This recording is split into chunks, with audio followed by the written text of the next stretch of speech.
Hello दोस्तों, welcome to my YouTube channel study to save life. मैं doctor Alka.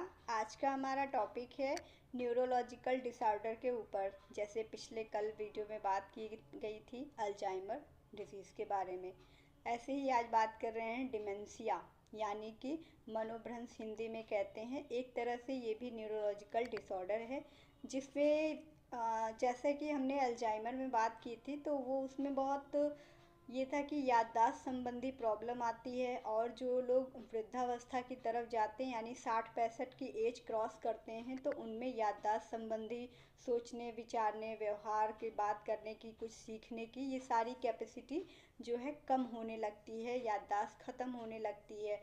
ये सारी चीज़ें हमने जानी थी।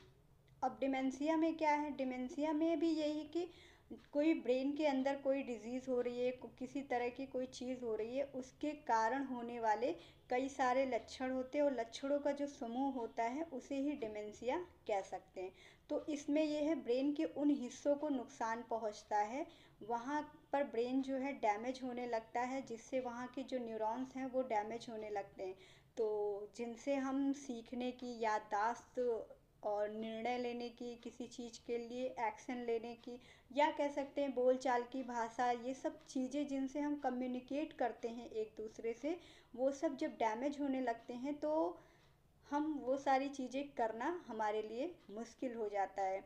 तो देखिए, इसमें ये होता है कि जैसे डिमेंशिया की अगर बात करें, इनके लक्षणों की बात करें, तो लक्षण बहुत सारे हैं। थोड़ा सा इनको कैटेगराइज कर बात करेंगे, इनके कई टाइप होते हैं, उसके अंतर्गत बात की जाएगी।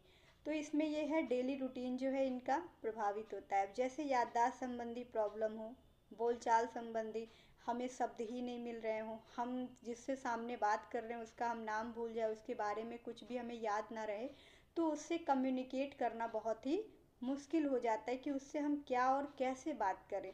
तो इस तरह से बहुत सारी समस्या देखने को मिलती है। आमतौर पे जो डिमेंशिया के केस मिलते हैं वो लगभग 65 वर्ष की आयु के बाद मिलते हैं।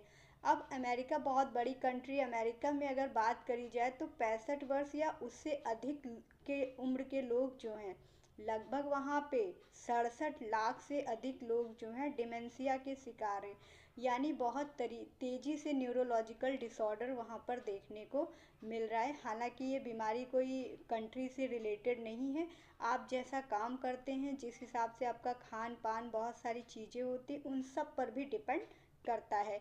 और ये सबसे आम कारण है अल्जाइमर रोग का। ठीक है, थैंक यू।